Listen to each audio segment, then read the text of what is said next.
Bakit lahat na lang ng atensyon na kukuha niya? Hindi ako makakapayag na pati si Manuel ay aagawin mo sa akin, Ingrid. Maganda rin naman ako at higit na mas matalino. Akong dapat mo magustuhan at piliin ni Manuel. Ako lang. Wag! Akin na yung cellphone mo. Pwede ba kahit ngayon lang? Please, Manuel, kahit ngayon lang. Pagbigyan mo naman ako. Pagkatapos nito, promise, hindi na ako manggugulo. Gusto ko lang maramdaman na kahit konti, kahit ngayon lang, gusto mo rin ako. Tama na! Tigilan niyo na ako! Pagsisisihan niyo to! Hindi niyo ako kaya! Hindi ako pwedeng mamatay! Kailangan ko silang mapatay! Kailangan ko makaganti! Ngayon, sa kapangyarihan ng aking anting-anting, ibinabalik ko sa iyo lahat ng iyong kasamaan. Mawawala ng lakas ang iyong buong katawan upang kahit karayom ay hindi mo magawang hawakan. Lalamunin ka ng sakit na ikaw rin ang siyang lumikha. Sa oras na pakialaman mo pa ang sino man sa kanila, hahanapin at gigilitan kita. Taon 2010. Quezon. Isang gabi, matapos hipan ang sindi ng mga kandila, ay agad nang lumabas si Lola Tasha sa kubo, dala ang kanyang lampara papunta sa kanilang bahay. Humihimig pa yon ng isang kahindik-hindik na awitin. Lumingon pa si Lola Tasha sa bilog na buwan at sa isang malaking punong kahoy kung saan nagmumula ang malakas na huni ng isang kwago. Pinitik lamang noon ang kanyang daliri, kasabay noon ay ang pagtigil ng huni ng ibon. Nagkakandapaos ka na sa kahuhuni ay hindi ka pa rin tumitigil. Gabi-gabi mo na lamang akong iniistorbo sa pagtulog. Ay, tulog na nga bang dalawa kong apo? Hindi man lamang sumunod sa akin. Hanggang sa ngayon ay nararamdaman ko na wala talaga akong maaasahan sa kanila. Hindi niyo man lamang naman ang pagiging masunurin ng nanay ninyo pagdating sa mga ganitong bagay. Masyadong matitigas ang ulo nyo at ramdam ko na ikinahihiya nyo ang pagiging mambabarang. Hindi nyo man lamang naisip na kung hindi dahil dito ay hindi ko kayo mabubuhay. Mula nang iwanan kayo ng lintik niyong ama, ay ako nang bumuhay sa inyo. Ni hindi man lamang maalala ng hinayupak na yon na kumustahin ang mga anak niya. Ay, pero pasasaan ba't isa sa mga araw na ito ay makakagawa rin ako ng paraan upang yakapin niyo ang kapalaran ng buhay ng isang mambabarang.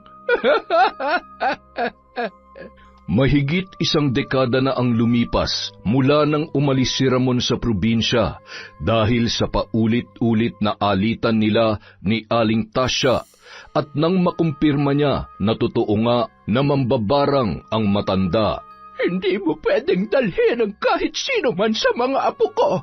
Lumayas ka kung gusto mo, pero hindi mo sila makukuha sa akin. Subukan mo lang dahil sinusumpa ko.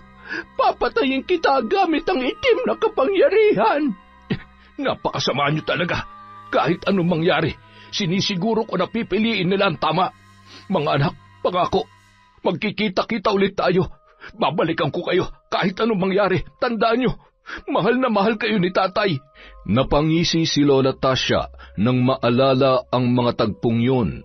Sabay tumungo sa silid ng kanyang dalawang apo na sina Zelda at Ingrid.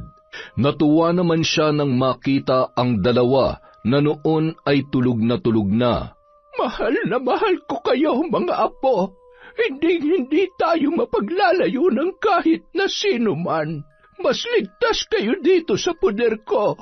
Kailangan niyong matutunang yakapin ang kaalaman sa itim na kapangyarihan na tanging maipapamana ko sa inyo. Hinimas pa ni Lola Tasha ang buhok ni Zelda at Ingrid na noon ay nakahiga sa lumang banig sa maliit na sala. Bakas na ang kalumaan sa bawat parte ng bahay na yon mula sa manipis na sementong sahig, tabla na nagsisilbing dingding at ang sirasirang pawid na bubong noon. Nang makapasok si Lola Tasha sa kanyang silid ay agad na rin yung nakatulog.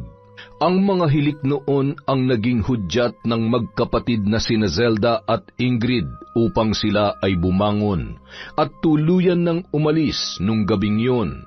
Dahan-dahan nilang kinuha ang kanilang bag na inihanda nila at itinago sa may kusina. Doon na rin sila dumaan papalabas ng bahay. Bilisan mo ang paglalakad. Baka biglang magising si Lola at malaman niya na tumakas tayo. Sigurado malilintigan tayong pareho. Saan ba talaga tayo pupunta, ate? Sigurado ka ba na tama tong desisyon natin? Oo naman. Huwag ka mag-alala dahil makakasama na rin natin si tatay. Si tatay? Paano? Tinulungan ako ng kaibigan ko na hanapin siya. Meron siyang cellphone at hinanap niya si tatay sa social media. Ayun, nagpadala siya ng mensahe at nakausap ko si tatay. Binigay niya sa akin ang address niya at nagpadala rin siya ng pamasahe natin papunta sa Quezon. Malaya na tayo kay Lola. Hindi na tayo magiging katulad niya. Matutupad na natin ang pangarap natin makapag-aral sa kolehiyo, Ingrid. Tama ka, ate. Basta magtulungan lang tayo. Ayaw ko maging mambabarang na kinatatakutan ng mga tao. Mahal ko naman si Lola, kaya lang kapag hindi tayo umalis, siguradong hindi niya tayo titigilan. May kalayuan din ang nilakbay ng magkapatid hanggang sa makarating sila sa sakayan papunta sa bahay ng kaibigan ni Zelda na tumulong sa kanya upang mahanap si Mang Ramon, ang kanilang ama na matagal nang nawalay sa kanila. Doon sila nagpalipas ng gabi at kinaumagahan bumiyahe na sila papuntang Quezon. Mahigit 6 na oras ang kanilang nilakbay sakay ng bus. Nang makababa, sumakay pa sila ng tricycle at ipinakita ang address na kanilang hinahanap. Mabait naman ang driver at ligtas silang inihatid sa bahay ng kanilang tatay Ramon. Salamat po, Manong. Sigurado ka bang ito na yon? Baka mamaya... Kumalma ka nga lang. Ay, tao po! Tao po! Agad namang lumabas si Mang Ramon at nang makita ang kanyang 2 anak ay napatakbo pa yon at mahigpit na niyakap sina Zelda at Ingrid. Salamat at dininig ng Diyos sa mga panalangin ko. Ay, masayang-masaya ako mga anak. Mas matatangkad pa kayo kaysa kay tatay at ang gaganda ninyo. Tatay, masaya rin po kami ni ate na makasama ulit kayo. Pero ano pong nangyari dyan sa leg ninyo? Oo nga po, tay. Wala naman po kayong bukol dyan dati, ha? Ay, pinatingnan ko na ito sa doktor. Hindi nila masuri kung ano talagang pinagmulan ng bukol na ito. Hindi naman daw kanser. Hindi rin naman sumasakit at parang nasanay na nga ako dito eh. Sabi nung isang albularyo, mambabarang daw ang may gawa nito sa akin. Ay, sigurado ko na alam nyo na kung sino. Binarang kayo ni Lola? Yan din ang iniisip ko, lalo na't malaki ang galit niya sa akin. Ay, kaya naduwag na rin akong balikan kayo dahil sabi ng albularyo, hindi raw imposible na tuluyan ako ng lola ninyo sa oras na madagdagan pa ang galit niya sa akin. Ate, ibig sabihin, delikado ang buhay ni tatay. Baka hindi niya naman malalaman na nandito tayo kay tatay. Isa pa, ang alam niya ay galit tayo kay tatay, hindi ba? Dahil araw-araw niyang sinisiraan sa atin si tatay para hindi natin siya iwan. Ay, kung sabagay. Ay, pumasok na kayo mga anak para makapagkwentuhan tayo na maayos. Akin na yung mga bag niyo at ilalagay ko na sa kwarto ninyo. Tay, kayo lang po ang nakatira dito? Hindi na po kayo nag-asawa ulit? Hindi na anak. Ipinangako ko sa sarili ko na wala akong ibang mamahalin kundi ang nanay ninyo. At mula nang iwanan ko kayo sa lola nyo, inilaan ko na lamang ang oras ko sa pagtatrabaho. Nag-ipon ako ng pera para maipatayo ko ang bahay na ito dahil nasisiguro ko na darating ang araw, magsasama-sama tayong muli. Samantala, habang hawak ni Lola Tasha ang larawan ng kanyang mga apo, ay hindi nun mapigilan ang pagpatak ng kanyang luha. Ganoon na ba ako kawalang halaga sa inyo? Paano niyo ako nagawang iwan ng basta-basta na lamang? Pasasaan ba't darating din ang araw na kakailanganin niyo ko? Babalik at babalik kayo sa akin. Isinusumpa ko, hindi niyo matatakasan ang buhay na nakatadhana sa inyo. Sa kabilang banda, Sa paglipas ng ilang buwan na pamamalagi nila sa bahay ng kanilang ama, ay naging maayos naman ang kanilang pagsasama. Dahil sakto lamang ang kinikita ni Mang Ramon, ay sapat lamang yun para sa kanilang pang-araw-araw na pagkain at mga bayarin. Ate, mas mabuti siguro kung ikaw na muna mag-aral at ako muna magtatrabaho para sa tuition fee mo. Sigurado ka? Oo naman, ate. Tapos pag nakatapos ka na, ako naman ang pag-aralin mo. Paunti-unti matutupad rin natin ang mga pangarap natin, ate. Pasensya na kayo mga anak, pero huwag kayong mag-alala. Magdodoble kayod ako para makatulong sa inyo. Tay, hindi na ho kailangan. Kaya ko naman ho. Sigurado po akong marami akong mapapasukan ng trabaho dito at pwede rin po ako magtinda ng kung ano-ano para may dagdag kita ako. Aba, bukod sa maganda na ay napaka-madiskarte rin pala nitong bunso ko. Siyempre naman po. Matipid lamang nangumiti si Zelda. Bahagya siyang nakaramdam ng kaunting selos sa kanyang narinig. Sa ilang buwan kasing pamamalagi ay napapansin niya na napalapit agad si Ingrid sa kanilang ama. Hindi niya mawari kung nakakaramdam pa rin ba siya ng pagkailang sa kanyang tatay Ramon. Hindi kasi siya gaanong palaimik at malambing katulad ng kanyang kapatid na si Ingrid. Pumasok na lamang yon sa kanilang kwarto at nahiga habang patuloy sa pagkukwentuhan at tawanan sina Mang Ramon at ang bunso niyang kapatid. Hanggang ngayon ay hindi pa rin palaimik ang ate mo. Makalipas ang isang buwan, nakahanap na ng trabaho si Ingrid sa isang department store. Nagbebenta rin yon ng mga souvenir items na pinapa-order online. Sa unang buwan niya sa trabaho, nakatanggap na rin siya ng sahod at 1 linggo lamang ang lumipas ay nagbukas na ang enrollment sa malapit na universidad sa kanilang lugar. Agad niyang binigyan ng pera na pang-enroll ang kanyang kapatid at sobra namang nagpasalamat yon. Nang sumapit ang unang araw ng pasukan, nakilala naman ni Zelda sila Manuel at Toper. Naging matalik niyang kaibigan ang dalawa. Pareho sila ni Manuel na naging magaling sa klase at wala silang panahon na sumama sa mayat-mayang gala o gimmick na pinupuntahan ng kanilang mga kaklase. Si Toper naman ay kaibigan na ng binata mula pa nung high school, kaya naman lagi yung nakabuntot sa kanya. Zelda, sasabay ka ba sa amin ni Toper? Pupunta kami sa computer shop para sa research project natin. Oo nga pala, paturo na rin ako. Hindi kasi ako marunong gumamit ng computer eh. Alam niyo na. Walang problema. Halika na para makauwi rin tayo na maaga at magre-review tayo para sa preliminary exam natin bukas. Ay, hindi ba kayo napapagod? Pumapasok ba lahat sa utak niyo yung sinasabi ng professor natin araw-araw? Pambira naman oh. Hindi na kayo naawa sa brain cells ko. Ang hirap kayo maging bobo. Ay, yan ka na naman eh. Alam mo, hindi ka bobo. Nagpapatalo ka lang dyan sa katamaran mo. Oo nga naman, Toper. Tara na. Pasasaan ba't matatapos din natin lahat ng mga kailangan nating gawin? Ay, sige na nga. Tara na. Wala naman ako magagawa eh. Basta tulungan niyo akong gumawa ng research paper ha. Oo na. Alalayan mo lang ako sa paggamit ng computer, tapos ako nang bahala. Oo ba? Sabi mo yan ha? Tol, tuturuan ka lang namin kung paano, pero ang importante, ikaw ang gagawa. Kaya Zelda, huwag mong sasanayin yan. Kundi, nako. Ay, panira ka naman tol eh. Okay na nga eh. Huwag ka na magreklamo, para sa'yo rin naman yung sinasabi ko. Sa paglipas ng mga araw, lalong naging malapit sa isa't isa ang tatlo. Kahit papano, nakikisalamuha na rin si Zelda.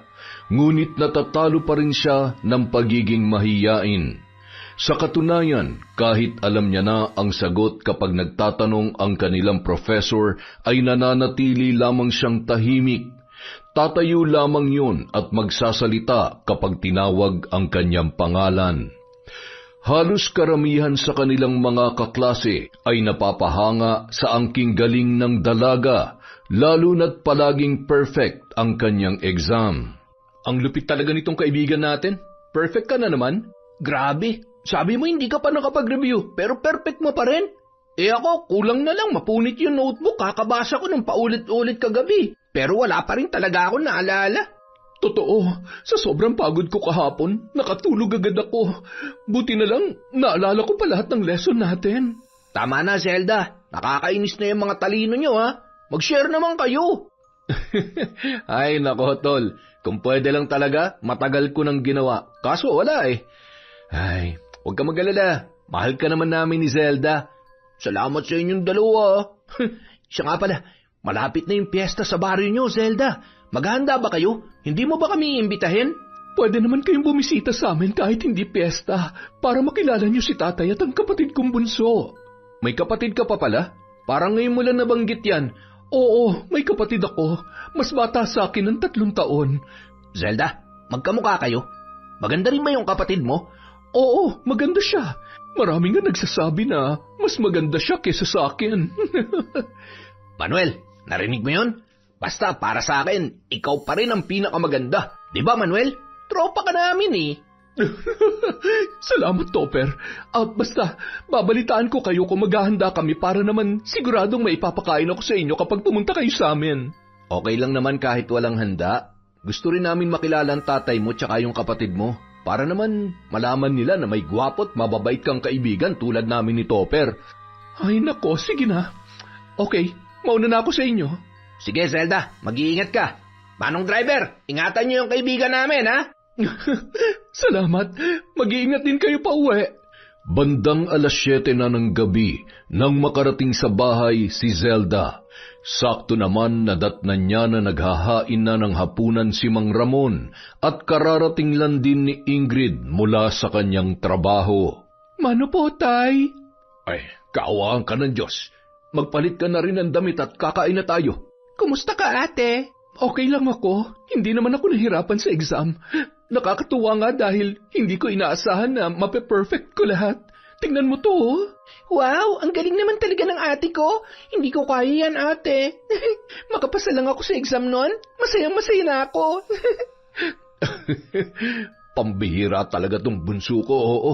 Alam mo, wala naman yan sa taas ng marka. Sa buhay, kailangan ng konting diskarte at pakikisama. Lalo na kapag nagtatrabaho na kayo. Hindi pwedeng talino lang at hindi kayo marunong makisama. Kaya, hindi lang ho ako basta-basta nagtitiwala kaya ho wala akong maraming kaibigan. Kung meron man, sigurado po ako na mabubuti silang tao. Hindi naman porke hindi po ako palakwento tulad ni Ingrid ay hindi ako marunong makisama. Anak, wag mo sanang masamain ang sinabi ko. Ipinapaliwanag ko lang yun sa kapatid mo. Hindi na lamang umimik pa si Zelda at kapansin-pansin ang pagbabago ng ekspresyon ng kanyang muka. Naku, kain na po tayo. Kanina pa nagwawala yung mga alaga ko sa tiyan eh. Ate, wala ka bang kailangan sa school? Sabihin mo lang sa akin, ha? Tay, upo na rin ho kayo. Mukhang masyado nyo naman yatang sinarapan ng luto nyo, Tay. Alam ko na tuwing uuwi kayo ay pareho kayong gutom. Kaya naman sinisiguro ko na laging masarap ang ulam ng 2 kong prinsesa. Nax, ang sweet naman talaga ng the best tatay in the world. I love you, Tay. Habang kumakain, bigla na lamang nagsalita si Zelda. Masarap nga ho, Tay. Pasensya na ho sa sinabi ko kanina. Pagod lang ho ako. Ay, wala yun, anak. Pasensya na rin kung pangit ang dating sa iyo ng mga sinabi ko. Tumango na lamang ang dalaga at matipid na ngumiti at ipinagpatuloy ang kanyang pagkain. Siya nga pala, sa susunod na linggo ay pesta dito sa atin. Kung may mga kaibigan kayo ay pwede niyong imbitahan. Maghahanda tayo kahit kaunti bilang pasasalamat sa mahal na patron. Mabuti naman ho, nabanggit rin kasi sa akin ng mga kaibigan ko. Makikipiesta raw sila dito sa atin. Okay yan, ate, para masaya. Ako naman, siguradong dudumugin ang bahay natin kapag nag-imbita ako, kaya wag na lang. Tsaka yung ihanda natin ng marami, ilalaan ko na lang sa kailangan mo, ate. Salamat, Ingrid. Huwag ka mag-alala. Kapag ako may trabaho na, kahit anong kursong kunin mo, okay lang. Susuklian ko lahat ng sakripisyo mo para sa akin. Huwag mo munang isipin yon, ate. Masaya naman ako sa trabaho ko ngayon. Kung sakali man, pagsusumikapan ko na lang na ma-promote para mas tumaas pa ang sahod ko. Sigurado ka ba? Yan na nga bang sinasabi ko eh. Kapag nagtatrabaho ka na at sumasahod na, mawawalan ka na ng gana mag-aral. Nagiging praktikal lang ako, ate. Ang plano ko kung sipagin pa mag-aral sa TESDA, tapos mag-a-abroad ako. Ano sa tingin mo? Mag-a-abroad? Bakit kailangan mo pang lumayo? Iiwan mo ako? Kami ni tatay? Wala naman sa plano natin yan Ate, kung sakali lang naman, hindi naman kasi natin hawak kung anong mangyayari sa kinabukasan, kaya dapat open tayo sa mga pagbabago. Ay, sa bagay. Isa pa, wala naman akong magagawa dahil ikaw pa rin naman ang magdedesisyon para sa sarili mo. Pero sana naman, wag umabot sa punto na maghihiwalay tayo dahil sa mga pabago-bago mong desisyon. Agad nang tumayo si Zelda sa kanyang upuan. Nagsipilyo at agad na tumungo sa kanilang kwarto. Muli namang nagkatinginan sina Mang Ramon at Ingrid at pasimpleng natawa. Mukhang mainit ang ulo ng ate mo at napakasensitibo . Oo nga po, tay. Hayaan nyo na ho at baka pagod lang.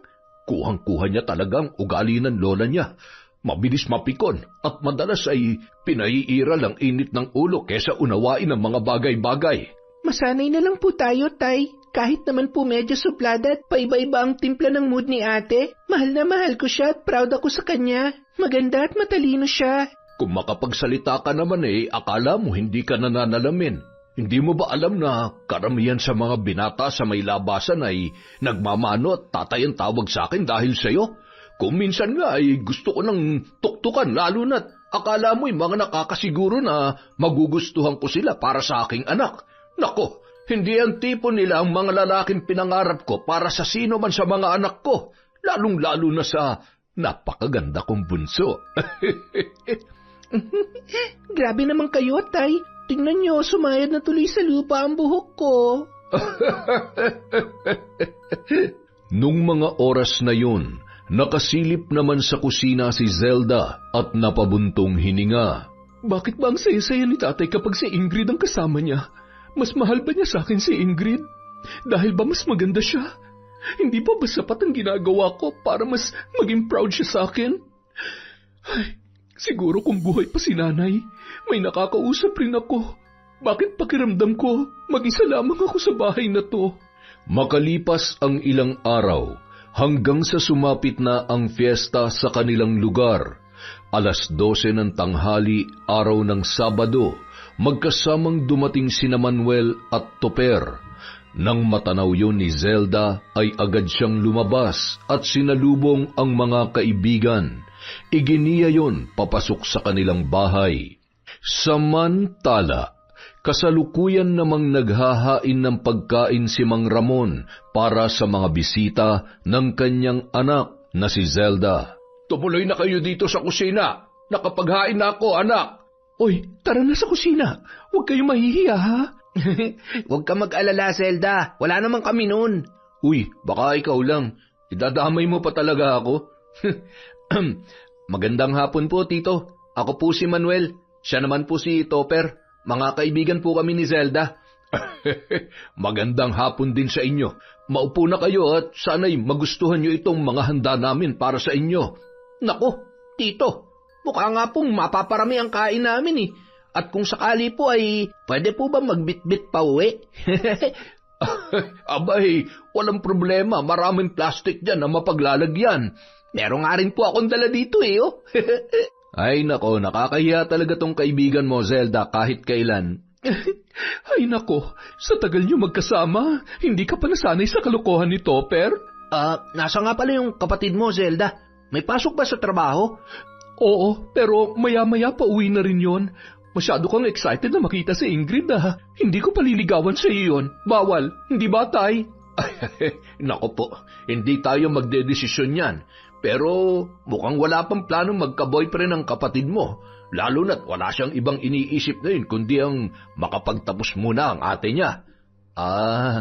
Siya nagpapaaral sa'yo? Ang galing naman niya. Bihira ka makakakita ng kapatid na handang magsakripisyo para lamang maabot ang pangarap mo. Tama, tingnan mo ako. Kailangan ko magtrabaho para sa sarili kong pag-aaral. Buti nga at kapag kinakapos ako'y nakakahiram ako dito kay Manuel. Mabuti na lang talaga may rich tatay itong si Manuel kahit may ibang pamilya na ang tatay niya. Kahit naman nagkaroon na ng bagong pamilya si tatay, hindi pa rin niya nakakalimutan ng responsibilidad niya sa akin. Isa pa, mabait din ang stepmom ko at ang mga kapatid ko. Pero syempre, ayoko namang umasa na lang sa bigay ni tatay. Mas masaya pa rin ako kapag kumikita ako ng pera mula sa pinaghirapan ko. Kaya tuloy ang business kahit busy tayo sa pag-aaral. Ibang klase talaga tong best friend ko. Oh. Napakaswerte siguro na mapapangasawa mo, no? Loko, wala pa sa plano yan, uy. Tsaka, hindi ko pa nakikita ang babaeng para sa akin. Habang nag-uusap ang mga yon, may narinig silang tumigil na tricycle sa labas ng bahay. Maya-maya, narinigan na nila ang boses ni Ingrid mula sa labas na noon ay bumabati sa mga kapitbahay. Magandang hapon po. Happy Fiesta po sa inyo. Oy, nandyan ang anak ko na akala mo'y palaging tatakbong kagawad. Tay, ate, nandito na po ako. Oh, ay sorry. Nandito na pala yung mga bisita ni ate. Hello po mga kuya. Kain lang po kayo. Si Ingrid, siya yung kapatid ko. Hi Ingrid, ako si Topper at... Huy, tol, bakit naman para ka nakakita ng anghel? Ayos ka lang ba? Ha? Oo naman. Okay lang ako. Hi Ingrid. Nice to meet you. Ang ganda niya. Oh, kumain ka na rin anak. Sabayan mo na tong mga bisita natin. Sige po, sandali lang po. Magpapalit lang po ako ng damit. Agad na napansin ni Zelda ang malagkit na tingin ni Miguel sa kanyang kapatid at ang kakaibang saya sa mata ng binata. Hindi niya alam kung bakit, pero nakaramdam siya ng selos nung mga oras na yon. Ano ba tong nararamdaman ko? Hindi pwede. Magkaibigan lamang kami. Bakit ba ako magsiselos? Isa pa, totoo namang napakaganda ng kapatid ko kaya natural lang ang mga tingin na yon. Nang bumalik si Ingrid sa kusina, ay lalong naging masaya ang usapan. Masayang-masaya ang lahat sa bawat biro at mga salitang binibitawan ni Ingrid hanggang sa sumapit ang gabi at nagpaalam na sina Manuel at Topper. Maraming salamat, Zelda. Magkita na lang tayo sa Lunes sa school, ha? Ingrid, salamat sa masayang kwentuhan. Tito, uwi na po kami. Salamat din po dito sa pa-takeout ninyo. Ay, pambira naman talaga, oh. Nagpabalot ka pa? Bakit? Natural lang naman to pag fiesta. Tsaka si Ingrid ang nagbalot nito. Meron ka rin kaya dito. Nakalabas na ng tarangkahan ang dalawa at nag-aabang ng tricycle ay panay pa rin ang lingon ng binata na agad namang napansin ni Topper. Uy, lingon ng lingon. Crush mo si Ingrid, no? Akala mo ba hindi ko napansin? Tumahimik ka nga dyan. Pero, ngayon lang ako nakaramdam ng ganito. Alam mo yun, nung nakita ko siya, iba talaga yung pakiramdam eh. Sus, mukhang sa wakas eh, tinamaan ka na rin ng pana ni Cupido ah. Paano ba yan? Ano nang plano mo ngayon? Hanapin ko siya sa social media. Baka sakali lang. Sa tingin mo, magugustuhan niya rin kaya ako? Oo naman. Sino naman ang hindi magkakagusto sa'yo? Ako nga minsan pag nararamdaman kong napupol na ako sa'yo, sinasampal ko na lang yung sarili ko eh. Loko, ano ka bakla? Pwede naman papa, pagis nga. Sige, subukan mo lang, susuntukin talaga kita. Makalipas ang mga araw, mayat mayang nagtatanong si Manuel kay Zelda tungkol sa kapatid nito. Hindi man masabi ng binata ng direkta na may gusto siya kay Ingrid, halata naman yun sa kanyang mga ikinikilos. Bagay na hindi ikinatuwa ni Zelda. Bakit lahat na lang ng atensyon na kukuha niya? Hindi ako makakapaig na pati si Manuel ay aagawin mo sa akin, Ingrid. Maganda rin naman ako at higit na mas matalino. Akong dapat na magustuhan at piliin ni Manuel. Ako lang. Uy, okay ka lang? Ang lalim ng iniisip mo May problema ka ba? Wala. Okay lang ako. Nasaan nga pala si Manuel? Nandun sa may kantin. May binili tsaka parang may katawagan eh. Katawagan? Sino? Hindi ko alam. Hindi nga sinasabi sa akin eh. Lumalayo at ayaw ipakita sa akin. Nakakapagtampo na nga eh. Hindi man lang... Oh, Zelda? Nasaan na yun? Pambihira naman talaga Iniwan na lang ako basta. Ano ba nangyayari sa mga kaibigan ko? Ay! Pumunta si Zelda sa may kantin.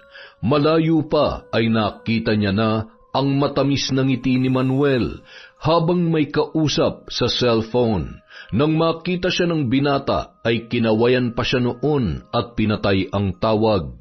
Nilapitan yun ni Zelda at agad niyang inusisa. Masyado ka namang masaya dun sa kausap mo.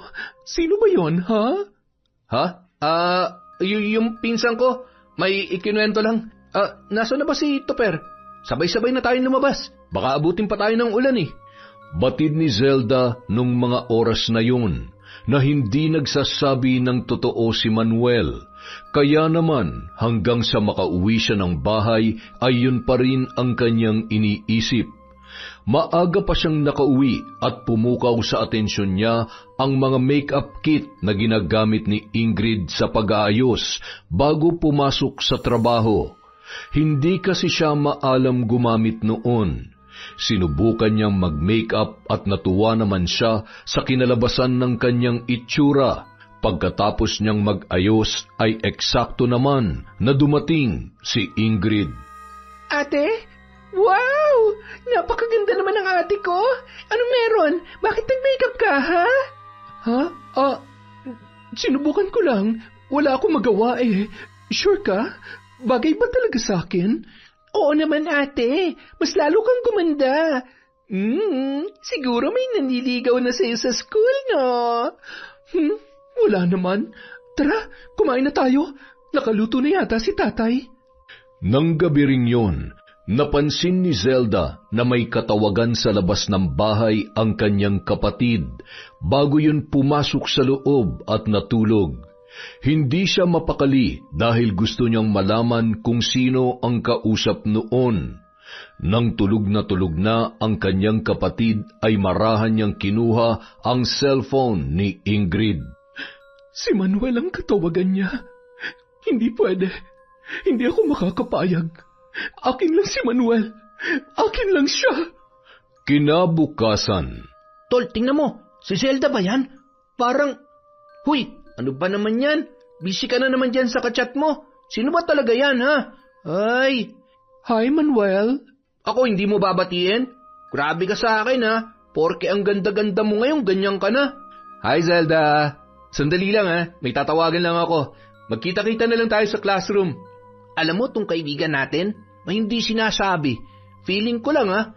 May pinupormahan talaga siya. Sa tingin mo? Bakit ba akong tinatanong mo kayo itong palagi magkasama? Ay, kainis! Oh, ano nangyari dun? Kanina lang ang ganda-ganda ng ngiti tapos biglang... Ay, ano pa nangyayari sa mga kaibigan ko? Bahala nga kayo dyan! Samantala.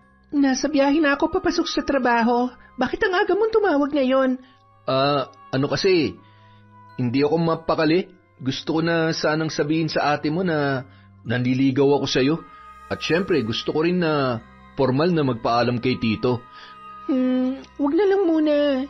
Basta kailangan makuha mo ang loob ng ate ko para naman kapag umamin na tayo, siguradong papayagan ka niya na manligaw sa akin na maging tayo.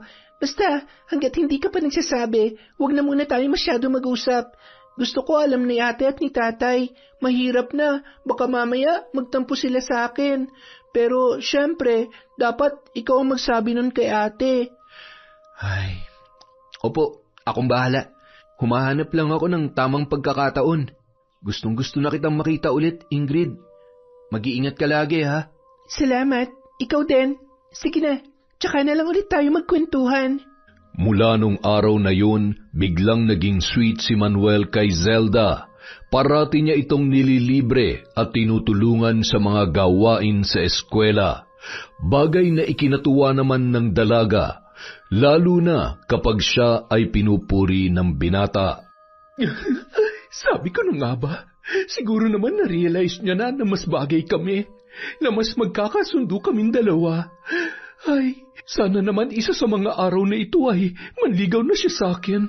Ako na siguro ang pinakamasayang babae sa buong mundo. Hoy, okay ka lang? Nakakatakot yan, ha?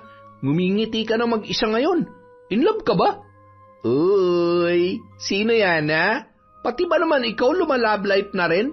huwag ka magpapaligaw sa kung sino-sino lang dyan. Baka nakakalimutan mo na nandito naman ako, kaya huwag mo nang pahirapan pa yung sarili mo.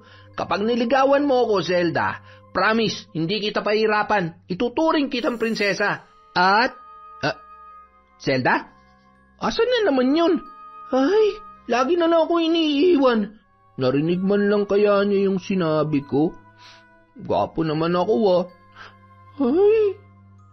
Isang hapon, inihatid ni Manuel si Zelda sa may sakayan ng tricycle. Ingat din kayo nito, per pag-uwi. Nasaan na nga ba yun? May dinaanan lang. Dito ko na lang siya hihintayin.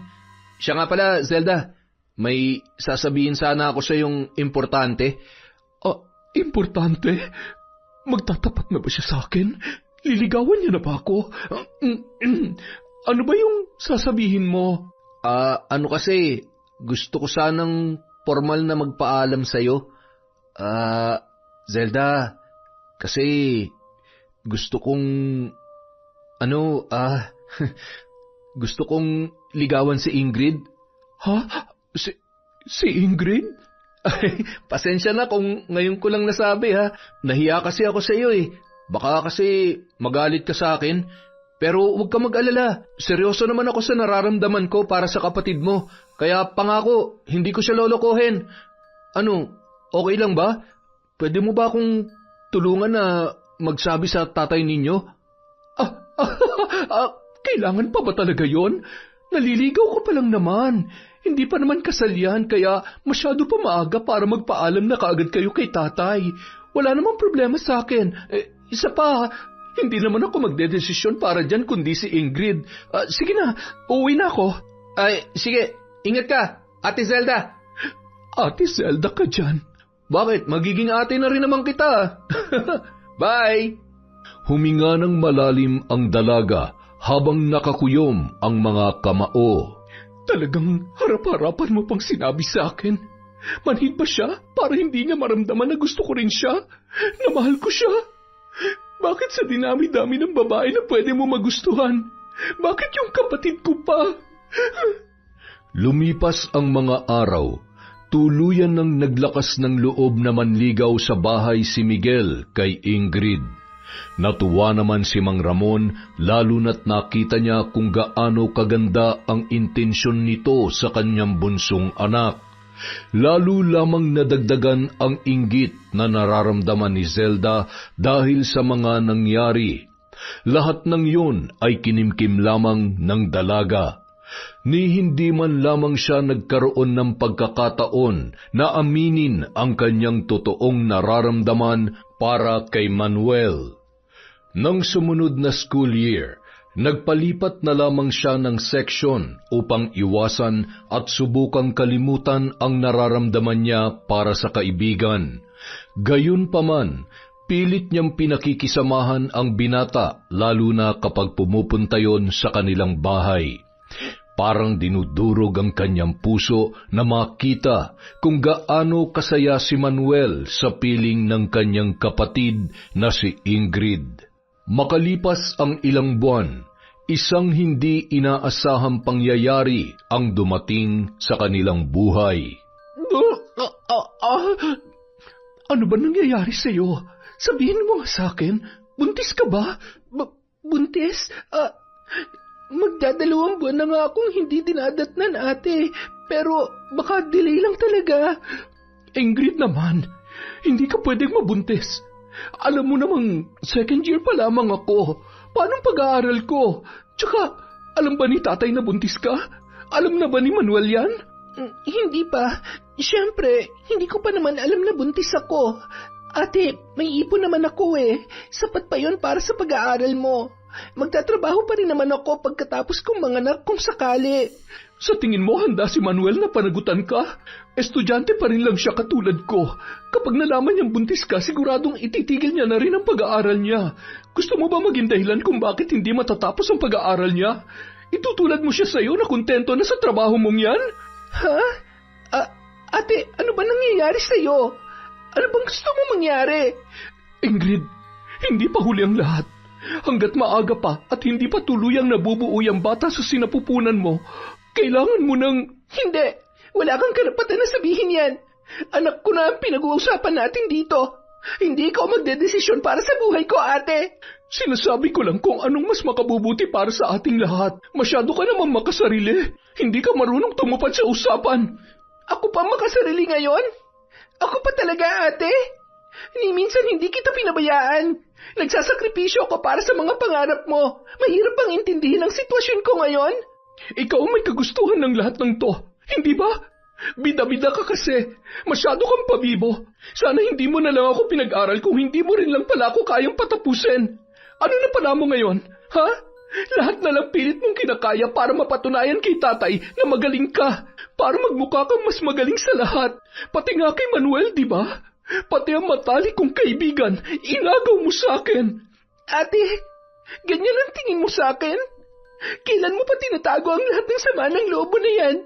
Saan ang gagaling lahat ng galit na nararamdaman mo? Magkapatid tayo. Hindi tayo magkalaban at lalong hindi to contest. Walang dahilan para isipin mo na nagyayabang ako o kung ano mang tingin mo sa lahat ng ginagawa ko. Wala rin akong inaagaw sa'yo, ate. Teka, ano nangyayari dito? Ang aga-agay nagbabangayan kayo. May problema ba? Ano bang pinag-aawayan ninyo? Ano? Sabihin mo kay tatay ang bunga ng kalandian mo. Hindi ka na nahiya. Nagpabuntis ka na agad kahit hindi mo pa naman siya asawa. Bakit? Sa tingin mo ba hindi paninindigan ni Manuel to? Mahal niya ako. Nagmamahalan kami kaya wala akong pinagsisisihan, ate. Kung hindi mo matanggap ang sitwasyon ko, kung hindi ka masaya para sa amin, edi wag. Pero hindi kayo palalaglag ang batang ito. Ipapalaglag? Zelda, gusto mo mawala ang batang nasa sinapupunan ng kapatid mo? Pambihira ka naman, oo. Hindi na bata si Ingrid. Nasa tamang edad na siya. May trabaho at responsable naman si Manuel. Oo na. Ako na masama. Kahit iniisip ko lang naman kung ano makakabuti para sa lahat. Pasensya na, tay. Pasensya na kasi hindi ako kasing bait ng bunso nyo. Bahala kayo. Sabagay, tama ka nga naman, Ingrid. Buhay mo yan, kaya sige.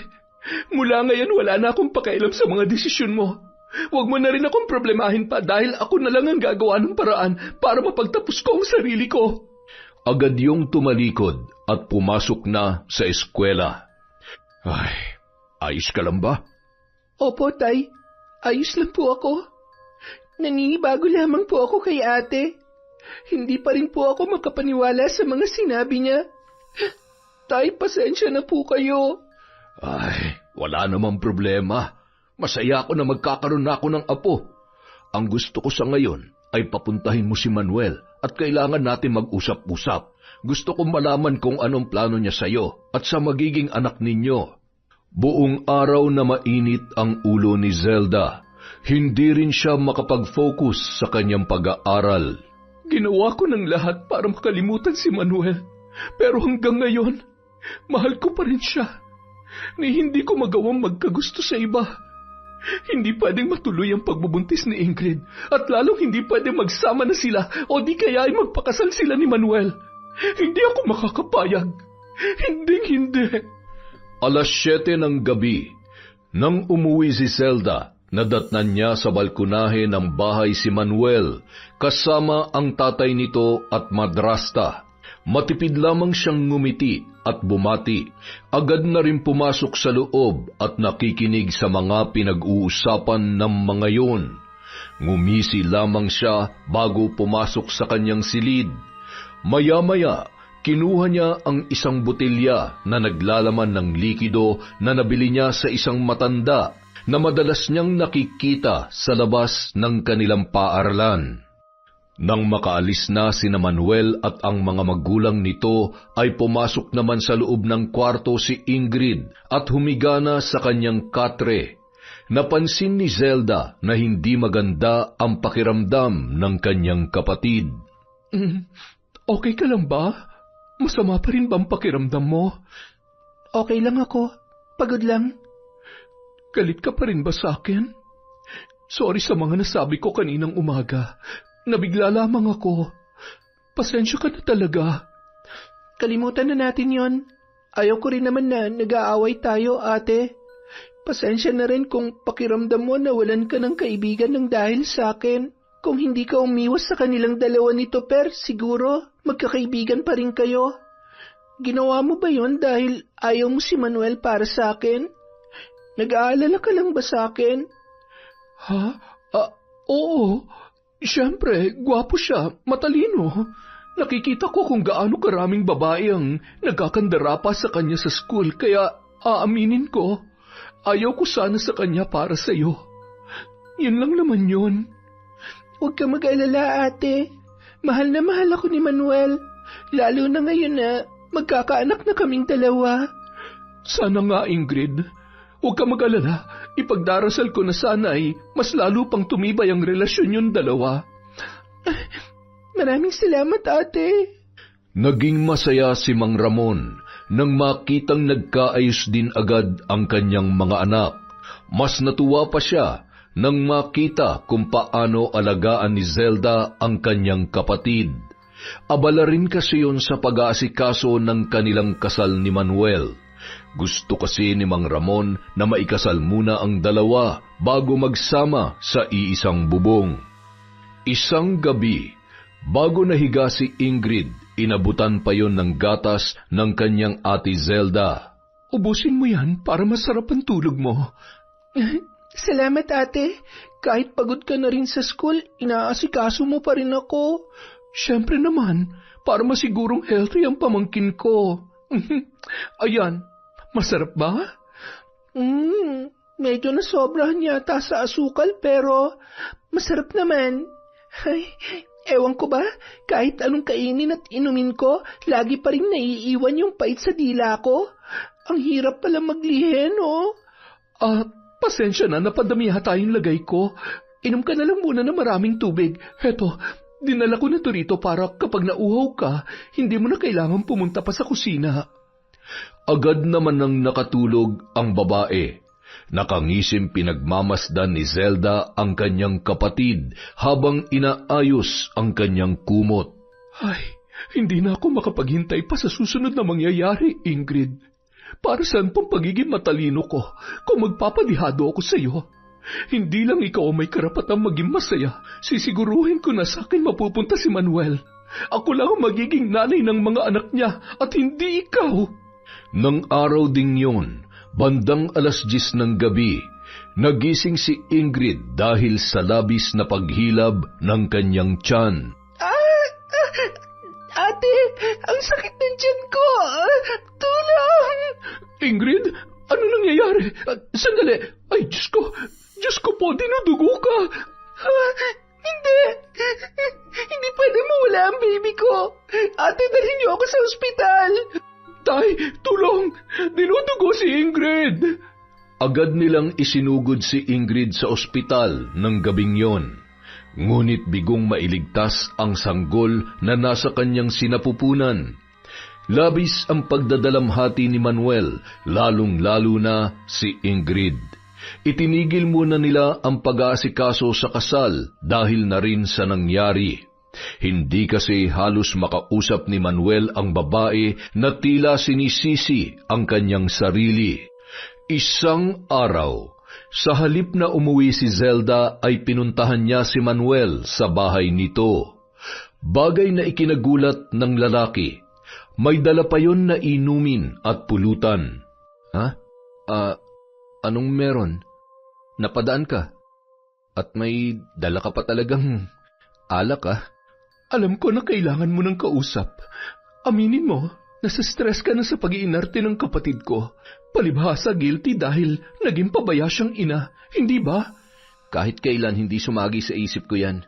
Naiintindihan kong pinagdadaanan niya. Binibigyan ko lang siya ng space. Wala may gusto sa nangyari at lalong hindi kasalanan ni Ingrid ang pagkawala ng baby namin. Fine. Still, malungkot ka pa rin. At bilang kaibigan mo, nandito ako para damayan ka. Isa pa, ang tagal na nating hindi nagkakausap. Bonding, katulad ng dati. Ano, G? At wala nang nagawa pa si Manuel para tanggihan si Zelda. Nagulat pa ang binata at sinasaway na si Zelda dahil sa tila ba uhaw na uhaw yun sa alak. Pambihira, tama na yan. Lasing ka na. Uuwi ka pa sa inyo. Lasing na nga, pauwiin mo pa. Ano ka ba naman, Manuel? Nakakainis ka talaga kahit kailan. Napakamanhid mo. Kaya alam mo, inis na ako sa'yo. Kahit anong gawin ko, hindi mo pa rin makita. Alam mo bang mahal na mahal kita, ha? Ano? Zelda, lasing ka lang kaya kung ano-ano nang sinasabi mo. Ipapasundo na lang kita kay Tatay Ramon. Sandali lang tatawagan ko si Ingrid. Wag, akin na yung cellphone mo. Pwede ba kahit ngayon lang? Please, Manuel, kahit ngayon lang. Pagbigyan mo naman ako. Pagkatapos nito, promise, hindi na ako manggugulo. Gusto ko lang maramdaman na kahit kaunti, kahit ngayon lang. Gusto mo rin ako. Zelda, ikakasal kami ng kapatid mo. Ano ba nangyayari sa'yo? Mahal ko si Ingrid at siya lang ang mamahalin ko kahit anong mangyari. Hindi man natuloy ang pagbubuntis niya, walang magbabago sa desisyon ko. Pakakasalan ko pa rin siya. Pagsisisihan mo to, Manuel. I hate you. Hindi kayo magiging masaya. Isinusumpa ko yan. Bagamat pasuray-suray na ay kinuha noon ang kanyang bag at agad na umalis. Mabuti na lamang may tricycle na agad naman na dumaan pagkalabas noon ng tarangkahan. Kakilala naman yun ni Manuel kaya kampante ang lalaki na makakauwi ng ligtas, si Zelda. Agad niya ring ipinaalam kay Ingrid ang nangyari, ganoon din kay Mang Ramon. Nang makarating sa bahay ang dalaga ay agad na pumasok yun sa kanyang silid. Ano? Bakit ganyan ka kung makatingin? Nagsumbong na ba sa'yo si Manuel? Tapos ano? Magsusumbong ka naman kay tatay para ako magmukhang mang-aagaw. Alam mo ate, hindi ko maintindihan yung ugali mo. At kung alin ka ba talaga dyan? Bakit mo ba ginagawa to? Gusto mo ba maging miserable ang buhay ko para lang sumaya ka? Ano ba talagang problema mo? Ikaw ang problema ko. Dahil mang-aagaw ka. Lahat ginawa ko na pero dahil sa'yo, lagi pa rin akong talunan. Gusto ko lang naman na mahalin ako ni Manuel. Mahal ko siya. Mahal na mahal ko pa rin siya. Yan, para mahimasmasan ka. Ako ang mahal ni Manuel. Wala akong inaagaw sa'yo. Ang sakit nun ha. Kung sa bagay, sapat na rin yon para naman makabawi ka sa akin sa pagkamatay ng anak mo. Ha? Anong ibig mong sabihin? Sabihin na natin na ako lang naman ang dahilan kung bakit... Hayop ka! Hindi kita mapapatawad! Hindi rin naman ako humihingi ng kapatawaran, Ingrid. Kahit patayin mo pa ako, hindi mo na may babalik pa ang buhay ng anak mo, kaya sorry ka na lang. Zelda! Sobra ka na! Naturingan ka matalino pero saksakan naman ang sama ang ugali mo! Lumayas ka! Narinig mo ako? Lumayas ka! Nilalayas! Mula umpisa naman wala na talaga akong lugar sa pamamahay na ito. Dahil si Ingrid lang naman talaga ang paborito nyo. Siya lang ang nakikita nyo. Siya lang ang mahal nyo. Kaya oo, kahit hindi mo sabihin, lalayas talaga ako. Nang gabi ring yun, umalis si Zelda sa kanilang tahanan. Nakituloy muna siya kay Toper at kinaumagahan ay nagpahatid siya sa sakayan pabalik sa probinsya ng kanyang lola Tasha. Nang makarating doon ay agad siyang niyakap ng matanda. Hindi po kayo galit? Matapos namin kayong iwan noon? Bakit naman ako magagalit? Hindi ba dapat ay maging masaya ko dahil sa wakas ay bumalik ka na? Alam ko na sa pagkakataong ito ay hindi mo na ako iiwan pa. Nararamdaman ko na handa ka na sa iyong tungkulin, kaya nandito ka nang muli sa akin. Siya nga pala. Nasaan si Ingrid? Bakit hindi mo siya kasama, ha? Siya po ang dahilan kung bakit ako naririto. Patay na siya, Lola. Kaya gusto ko makaganti sa mga taong may gawa sa kanya noon. Hindi totoo yan. Hindi maaaring mamatay ng ganun na lamang ang apo ko. Gusto ko pa siyang makita. Ingrid, Ang pinakamamahal ko nga po. Nararamdaman ko na hindi pa siya patay. Huwag kang nagsisinungaling. Nasaan si Ingrid? Bakit bang kulit niyo? Ang sabi ko patay na siya. Wala na si Ingrid. Hindi ako makahinga. Zelda! Lola? Lola? Ano nangyayari sa inyo? Lola! Lola! Hindi kayo pwedeng mamatay! Lola! Kasalanan mo to, Ingrid! Kasalanan mo to! Sa tulong ng ilang opisyal ng barangay na nilapitan ni Zelda ay naipalibing niya naman ang matanda at mula nang mailibing yun ay inilaan niya na ang kanyang oras sa pag-aaral ng aklat ng karunungan. Natatandaan niya pa ang ilang mga natutunan niya sa kanyang lola nung yun ay nabubuhay pa at pilit silang tinuturuan ng paggamit ng itim na mahika. Isa-isa niyang kinakabisa kung paano gagamitin ang mga gamit na nasa kahon ng kanyang lola Tasha. Gayon din sa altar nito sa loob ng kubo kung saan doon isinasagawa ang pagriritual. Hindi naging madali sa kanya ang paggamit ng aklat ng karunungan. May mga pagkakataon na nakakaramdam siya ng labis na panghihina at may kung ano-anong mga tumutubo sa kanyang katawan, hanggang sa tuluyan na siyang nakipag-ugnayan sa kapangyarihan ng dilim. 7 taon ang nakalipas. Tumungo siya sa isang lugar, isang lumang bahay na inupahan ni Zelda. Dahil luma na ay kinatatakutan yon ng mga tao at pinaniniwala ang pinamumugaran ng mga multo at engkanto. May kung ano-anong ibinulong yon sa hangin habang tinititigan sa mata ang noon ay kaharap na caretaker ng nasabing malaking lumang bahay. Gagawin mong lahat ng ipag-uutos ko. Ikaw ang magsisilbi kong mata, paa at kamay upang maisakatuparan ng aking paghihiganti. Isang dapit hapon, mula sa 2 palapag ng bahay ay nakasilip si Zelda sa mag-asawang sina Manuel at Ingrid. Masaya silang naghahabul-habulan kasama ang isang batang lalaki na noon ay nasa 6 na taong gulang pa lamang. Agad niyang tinawag si Mang Kaloy at tinanong, Mang Kaloy, kilala niyo po ba mag-asawang yon? Opo, si Manuel ho at si Ingrid. Ay, mababait ho yan sila, pati ho yung anak nila. Magalang at napakabibo. Bakit ho? Wala naman. Nakakatuwa lang silang pagmasdan. Ay, siya nga po pala. Nabili niyo na ho ba yung ipinapakisuyo ko? Ay, opo. Nasa mesa po sa kusina. Sige ho, makakauwi na ho kayo.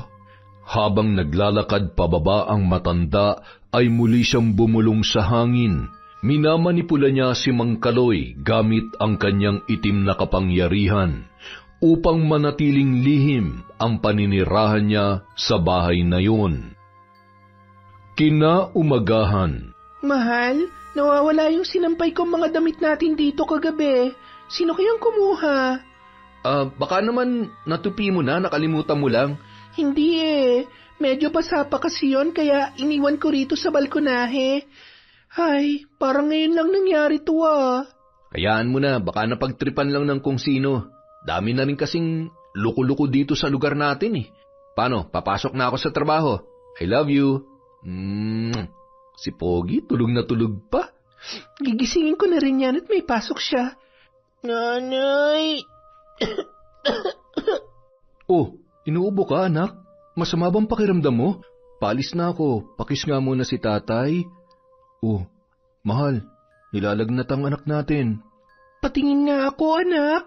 Oo nga. Naku, huwag ka na lang munang pumasok. Tatawagan ko na lang yung teacher mo. Mabuti pa, sumabay na kayo sa akin. Ipa-check up na natin para mabigyan na ng gamot. Mabuti pa nga. Sandali lang, mahal. Magbibihis lang muna kami. At sabay-sabay nang umalis ang mag-anak. Kitang-kita ni Zelda ang mga yon na sumakay sa kanilang sasakyan. Ito na ang simula ng bangungot niyong mag-asawa. Akala niyo ba habang buhay na kayo magiging masaya? Pues, sisiguruhin ko na luluha kayo ng dugo at maghihirap na parang mga daga at ipis na nagkukumahog sa baha. Makalipas ang 1 linggo, lalo lamang lumala ang kalagayan ng kanilang anak. Hindi pa man tuluyang gumagaling yun, ay nagkasakit na rin ng malubha ang mag-asawa. Lagnat, ubo, pananakit ng tiyan, at kung minsan ay may kasamang dugo ang isinusuka noon. Hindi rin matukoy ng doktor ang sakit na dumapo sa kanila. Lalo lamang lumulubha ang kanilang karamdaman sa tuwing umiinom sila ng gamot na nirereseta ng kanilang doktor. Sa tingin ko ay hindi na basta-basta nangyayaring ito. Hindi kaya napaglalaroan kayo ng mangkukulam o di naman kaya ay mambabarang. Yang mga tumutubong mga bukol sa katawan nyo at mga sugat ay hindi pangkaraniwan. Albularyo ang kailangan natin para gumaling kayo. Nung araw ding yon, 2 albularyo ang pinuntahan ni Mang Ramon. Nakilala niya yon nung siya ay nagpapagamot pa matapos siyang barangin ni Lola Tasya. Hindi siya nagkamali dahil agad na natukoy ng mga albularyo ang dahilan ng kakaibang sakit na dumapo sa mag-anak. Nanay, tatay, hindi ko na po kaya. Ang sakit-sakit na po, nanay. Lumaban ka, anak. Huwag mo kaming iiwan ni tatay. Magdasal ka. Hindi ba sabi mo, walang imposible kay Papa God? Huwag kayong mag-alala. Pagkatapos ng ritual na ito, kahit papano ay gaganda ang pakiramdam ninyo. Pahihirapan natin ang lintik na mambabarang na may gawa nito. Alam mo, kahit kailan, perwisyo talaga ang mga mambabarang na yan. Kung sino man siya, ipaparanas din natin sa kanya ng triple ang kanyang ginagawang kasamaan. Walang konsensya. Pati batang walang muwang ay idinadamay niya pa. Samantala, hindi maaari. Walang pwede makialam sa aking mga plano. Isang malaking pagkakamali na kalabanin niyo ako. Magsasagawa pa lamang ng ritual, nagsipasok na sa bahay ng mag-anak ang napakaraming gamo-gamo at iba pang insekto. Nililin lang niya lamang tayo. Panatilihin niyong nakapikit ang inyong mga mata at manalangin. Tatapusin ko ang ritual kahit ano mangyari. Sa ngalan ng may kapal, binabawi ko ang sumpa at sakit sa kanilang katawan. Ikaw, isang alagad ng dilim. Wala kang laban sa liwanag ng Diyos at kapangyarihan na aming tangan. Manghihina ka at pagdurusahan mo ang iyong mga kasalanan na higit pa sa pagpapahirap mo sa pamilyang ito. Habang mahigpit na hawak ng mga albularyo ang kanilang anting-anting at patuloy na humahalimuyak ang usok ng insenso, ay patuloy pa rin nilang isinasagawa ang ritual. Ngayon, gamit ang aking kapangyarihan, ibinabalik ko sa iyo lahat ng iyong kasamaan. Mawawalan ng lakas ang iyong buong katawan upang kahit karayom ay hindi mo magawang hawakan. Lalamunin ka ng sakit na ikaw rin ang siyang lumikha. Sa oras na pakailaman mo pa ang sino man sa kanila, hahanapin at gigilitan kita. Samantala, tama na. Tigilan niyo na ako. Pagsisisihan niyo to. Hindi niyo ako kaya. Hindi ako pwedeng mamatay. Kailangan ko silang mapatay. Kailangan ko makapaghiganti. Ano po nangyayari sa inyo? Ay, Diyos ko po! Ano ang mga yan? Anong klaseng nilalang kayo? Kung ayaw mo mamatay, manahimik ka. Walang pwede makaalam sa nakita mo. Halimaw! Mambabarang! Mambabarang ka! tumakbo yun palabas at humingi ng saklolo sa mga taong naroon. Ang isa sa mga nakasaksi ay si Mang Ramon na noon ay papunta sa bahay nila Ingrid. Nagluto kasi yun ng pagkain ng mga albularyo na di kalayuan kung saan nakatayo ang bahay ng mag-asawa. Kaloy, sandali! Anong sabi mo? Anong mambabarang? Yung babae dyan sa malaking bahay. Isa siya mambabarang. Nakita ko siya. Halimaw ang babae niyon. Nagsasabi ka ba ng totoo? Ramon naman, totoo ang sinasabi ko. Kailangan natin mapalis ang babaeng yun dahil baka kung ano pang gawin niya sa mga taga rito. Samahan niyo akong palayasin siya. Sa tingin ko ay kailangan natin ng tulong ng mga albularyo upang mapaalis ang sinasabi mo, mambabarang. Sumama ka muna sa akin.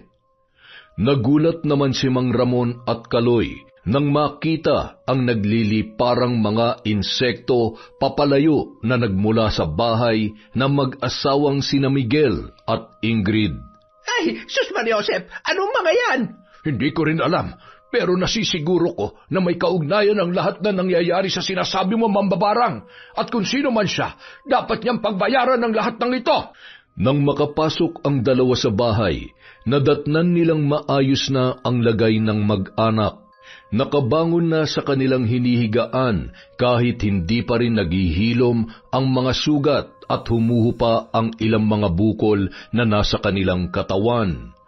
Kitang-kita rin ang mga uod at mga kulay itim na bato na natanggal ng albularyo mula sa katawan ng mga biktima ng mambabarang. Ginamit raw ang mga yun upang hindi makahinga ng maayos ang mag-anak. Sa tingin ko ay tuluyan lang silang gagaling kung mapapasuko ninyo ang mambabarang na may gawa nito. Sabi nitong si Kaloy ay may isang mambabarang na naninirahan dyan sa lumang bahay. Kaya ho siguro kapag dumadaan ako sa tapat ng bahay na yon itong nakaraan ay may naaamoy akong kandila at iba ho talagang pakiramdam ko para hong may nakatingin sa akin. Nanghihina na siya sa mga oras na ito, kaya hindi niya tayo matatakasan. Ikaw nang bahala sa kanila. Ako nang makikipagtuos sa salot na yon. Magkakasamang pumunta sa malaking bahay sina Mang Ramon, Mang Kaloy at ang albularyo. Sumunod rin ang iba pang mga kalalakihan na bagamat takot ay naglakas loob na rin na tumulong. Nakatalukbong ng mahabang tela na kulay itim habang gumagapang yon at namimilipit sa sakit. Huwag kayo lalapit sa akin! Lumayo kayo! Papatayin ko kayong lahat! Nang marinig ni Mang Ramon ang boses ng babae, ay agad niya yung nakilala. Nilapitan niya bago pa man dumugin ng mga tao ang naturang mambabarang. Zelda? Anak? Ikaw ang... Huwag mo akong tawaging anak. Matagal ko nang tinanggap sa sarili ko na wala akong ama. Bakit mo ginagawa ito? Ano ba nangyayari sa iyo? Sisirain mo talagang buhay mo dahil sa galit na nararamdaman mo? Kung tutuusin, ikaw ang may malaking kasalanan sa kapatid mo at kaya nagawa mo pang barangin sila na parang sila pa may pagkakasala sa iyo. Yan ba natutunan mo sa lola mo? Ang pumatay ng inosente? Ha? Manahimik ka! Hindi mo alam kung ano nararamdaman ko. Palibasa wala na kayong ibang inisip, kundi kung anong mararamdaman ni Ingrid. Dahil siya lang ang mahalaga sa inyo.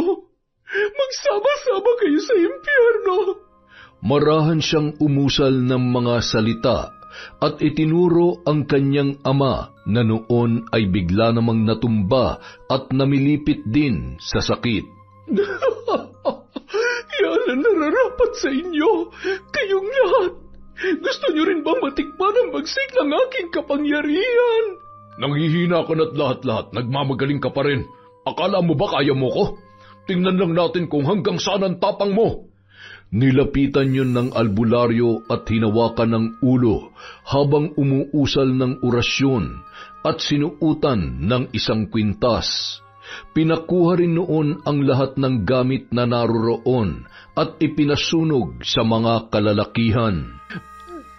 Bitawan mo ko. Tama na, suko na ako. Hindi ko na kaya.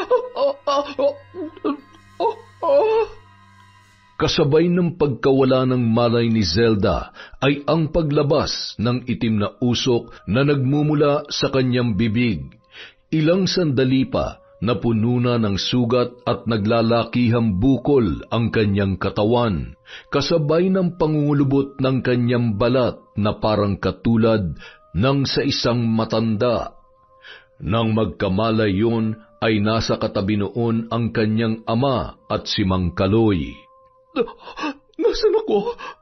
Bakit ako nandito? Bakit mo ako dinala dito? Ano nangyari sa akin? Bakit ganito ang itsura ng balat ko?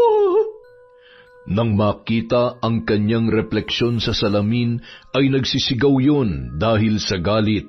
Anong ginawa niyo sa akin? Ilabas mo ako dito. Hindi ako mabubuhay kasama ang mga baliw na yan.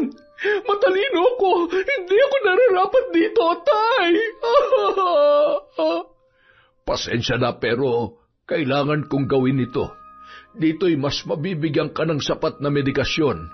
Sana'y manumbalik ka pa rin sa iyong tamang pag-iisip. Naway pagsisihan mo sana ang lahat ng mga nagawa mong kasalanan at maghilom sa lahat ng sakit na iyong nararamdaman.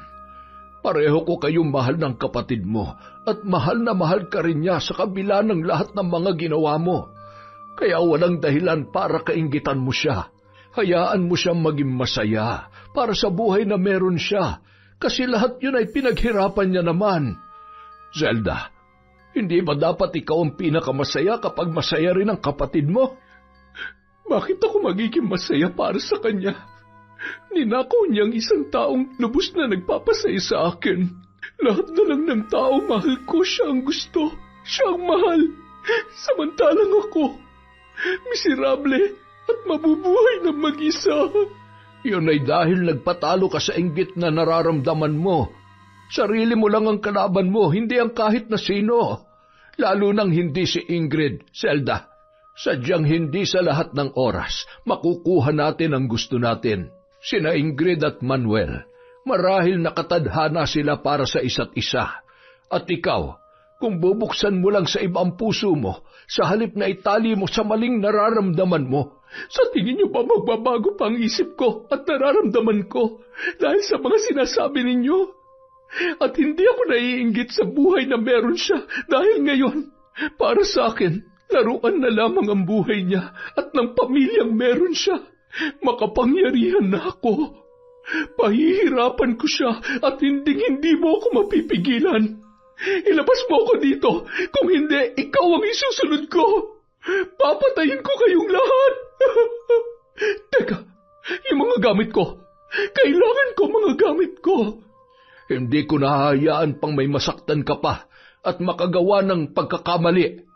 Masakit mang isipin na kailangan mong pagdaanan ito. Pero wala nang ibang paraan pa, Zelda. Patawarin mo sana ako, anak. Tay, saan kayo pupunta? Sandali lang. Ano ba? Bitawan niyo ako. Tay, huwag mo akong iwan dito. Ibalik mo sa akin ang mga gamit ko. Ibalik niyo sa akin ang... Dalhin niyo na muna yan sa isolation room at baka makapanakit pa ng ibang pasyente. Kayo na lamang po sana muna ang bahala sa aking anak. Huwag po kayong mag-alala. Sisiguruhin namin ang kaligtasan niya. Maluhaluhang umalis si Mang Ramon at iniisip kung bakit kailangang umabot sa ganoon ang problema ng kanyang pamilya. Nang makauwi ay agad siyang tumungo sa bahay ni Ingrid upang kumustahin ang kanyang anak. Nadatnan niyang masayang kumakain ang mag-anak at tila ba isang himala na nanumbalik sa normal ang lakas at lagay ng kanilang pangangatawan. Lolo, kain po tayo. Magaling na po kami. Pwede na po ulit tayo maglaro. Maganda at gwapo na po ulit ang nanay at tatay ko. Saan po kayo galing, Lolo? Nasaan na po yung witch? Ay, wala na siya. Huwag mo nang isipin yon. Hindi niya na kayo masasaktan pa. Hinding-hindi na kahit kailan. Napabuntong hininga si Ingrid at marahan namang hinaplos ni Manuel ang likod ng kanyang asawa. Tay, kain na rin ho kayo. Mahal, pakisuyo naman si Pogi. May pag-uusapan lang muna kami ni tatay. Agad namang tumungo sa labas ang lalaki kasama ang kanyang anak. Ingrid, ako nang humihingi ng tawad sa nagawa ng ate mo. Tay, bakit naman ho kayo hihingi ng tawad sa kasalanan na hindi niyo naman ginawa? Ay, hindi natin hawak ang isip niya. Sinadya niyang gawin ang lahat ng ito. nagawa niyang tanggapin ang pagiging mambabarang para balikan ako. Hindi ko maintindihan na sa kabila ng lahat ng ginawa ko para sa kanya, siya pang may ganang magalit. Hindi niya ba ako mahal, Tay? Kapatid niya po ako. Ay, masyado siya nilamon ng kanyang inggit at galit. Pero higit sa lahat, buhay niya ang sinira niya. Sana mapatawad ko siya sa lahat na nagawa niya. Pero ngayon, hindi ko pa po kaya.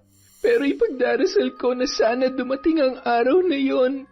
Mahigpit na lamang naniyakap ni Mang Ramon ang kanyang anak, na noon ay tuluyan ng napahagulhol dahil sa patong-patong na sama ng loob sa kanyang sariling kapatid. Makalipas ang 1 taon, naging mas masaya at mas matibay ang pagsasama ni Manuel at Ingrid. Nag-aaral na rin noon ang kanilang nag-iisang anak. Kasabay noon ay ang patuloy na paglago ng kanilang mga negosyo. Sa kabila ng lahat, sila pa rin ang nagbabayad para sa medikasyon ni Zelda na noon ay nasa mental hospital pa rin. Isang araw, naisipan nilang dumalaw doon kasama ang kanilang kaibigan na si Toper nang matagal nang naghahangad na makita si Zelda. Nagdala pa yun ng bulaklak para sa dalaga. Nanay, sino po siya? Bakit hindi po siya nagsasalita? May sakit po siya? Pwede ko po ba siyang ihag para hindi siya malungkot? Anak, kapatid siya ni nanay. Siya yung nasa picture na pinakita ko sa'yo. Ang ganda po niya, Nay. Magkamukha po kayo. Huwag ka na pong malungkot. Ako po si Pogi. Pogi? Pogi? Zelda, flowers for you. Naaalala mo pa ba ako? Si Tuper. Ako yung pinakapogi mong kaibigan. Ninong, sabi po ng teacher ko bawal magsinungaling. Manang-mana ka talaga sa tatay mo, ah. Bulaklak. Maganda. Mabango. Talaga? Ako, pogi ba ako? Natawa na lamang ang mga yon nang paulit-ulit na umiling si Zelda. Mukhang wala na nga siya maalala. Ay, nakakaawa siya pero siya ang may kagustuhan ng lahat ng ito. Mukhang malabo nang gumaling pa siya. Kung sakali man, wala na tayong magagawa kundi tulungan pa rin siya. Ang importante, hindi ko siya susukuan. Kapatid ko pa rin siya kahit anong mangyari. Hindi ko siya pwedeng pabayaan dahil kami na lang ni tatay ang meron siya ngayon. Ate, si Ingrid to. Magpagaling ka na. Huwag ka mag-alala, palagi ka naming dadalawin. Baka makatulong para bumalik ka na sa dati. Pinapatawad na kita, ate. Siya nga pala, hindi nakasama si tatay. Medyo masama kasi ang pakiramdam niya pero miss na miss ka na rin niya.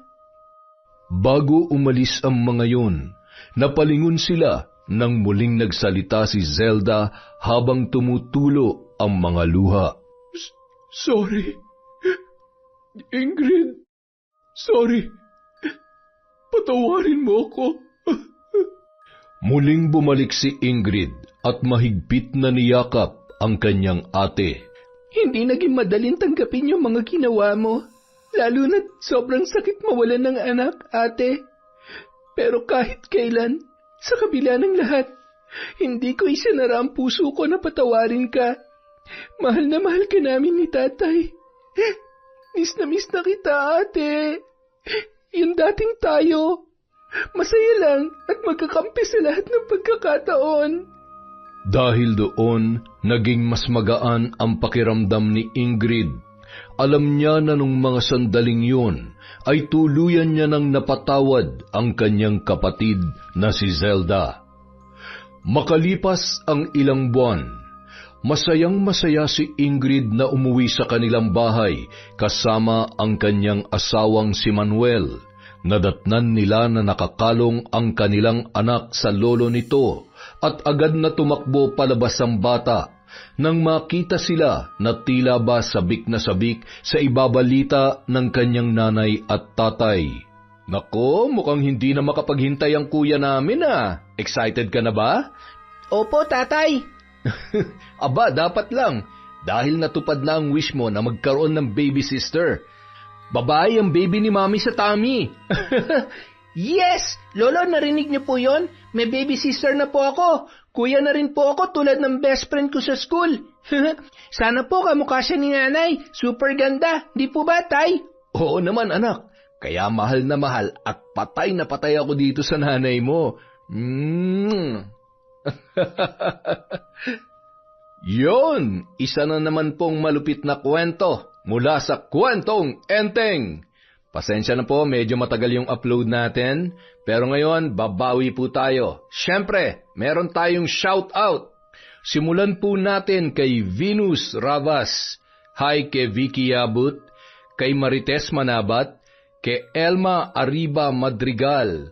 Shoutout din po kay Hana Maylin Sesgundo, hi kay Leia Tan, kay Merly Fatalia, kay Milanie Jordaline, hi po kay Lent TV2, kay Gemma de Ocampo, hi din po kay Milrose Galvez, kay Sherwin Agungun, hi kay Nancy Mercado, kay Frances Remuel Velches, kay Dores Estander, hi kay Ram Dioso, kay Maria Jelin Canto, kay Alfreda Alano, kay Merly Amistad, kay Asodi Senserila, shout out kay Cliven Dubalan, kay Clay Nazarene, hello po kay Belen Baladhay, kay Crystal Danukop, kay Esmeralda de Luna, kay Celestina Siguya, kay Pinky Ko, hi po kay Christy Gaitan, kay Josie Anivan, kay Mary Jean Constantino, kay Chris Alcantara, Lester Librado, hi po kay Stephanie Deep, hi kay Febe Ranyada, kay Jessica Rojas, kay Amilu Campos, kay Merly Fatalia, hi kay Leonila Mempin, kay John Chris, kay Mila Oraya, shout out kay Rosario Taneo, kay Earhart The Great Vlog, hello kay Lucia Dolores Venegas, hi kay Adverse Zita Barun, hello po kay Marisa Gante, Sagaledo Family from Babes, hi din po kay Edgardo Fontanilla, kay Violeta Atole, kay Michael Enghug, kay Jonel Solano, kay Raven Balaro from Nanet Rosal, hello din po kay Eric Manzo, hi kay Jobel Baldonaza, kay Gay Somodio, kay Shauma TV, hello po kay Rachel B. Dumalin, shout out sa mga taga-Abra, hello din po kay Aisha Makalindong, kay Mary Grace Grefalja, kay Charlene Gumanzing, kay Jennifer Sacris, kay Sam Escobar, kay Lynn Kaunes, kay Sally Roldan, hello po kay Vilma Bautista, kay Hilario Patra Jasmine, kay Jocelyn, Dizon, Nena, hi po kay Abel Hipolito, kay Maria Benitez, sa ICP School, Santa Maria, Bulacan, from Kurt Mina, hi din po kay Jocelyn Murilla, kay Jairo Nisa Nanding, kay Zane Axel Ranada, hi kay Annalisa Malatbalat, kay Guy Abundo of Puerto Galera from Reza, Cambilaza, hi kay Kuya Anthony Norin at Kuya Noe from John Chris, hi kay Christian Vargas at sa buong Frias family from Joy Corporal Frias, hello po kay Jerlyn Arbado, kay Conchita, kay Gemma, kay Maricon Aran, kay Kat Burglar Cutie, hi kay Ashley Domingo, kay Lynette Reparado, kay Belen Malbaz, kay Elenita Francisco, kay Celia Tolentino, Merlin Kawayan from Singapore at sa buong Kawayan family. Hello po kay Manisan Mamot Mapadtaya, kay Baby Ko Montes, kay Buala Acabales, kay Lynn Venosa from Angeles City, kay Christine Rubite, videos went viral. Hello din po kay Rosenda Potente, kay Robert Crimen, kay Analia Vallega, sa Latagan family from Alma Arriba Madrigal. Hello din po kay April Joy Principal. Maraming salamat po. Para po sa hindi nabanggit, meron po tayo ulit bukas, Martes. Thank you po mula sa Kwentong Enteng.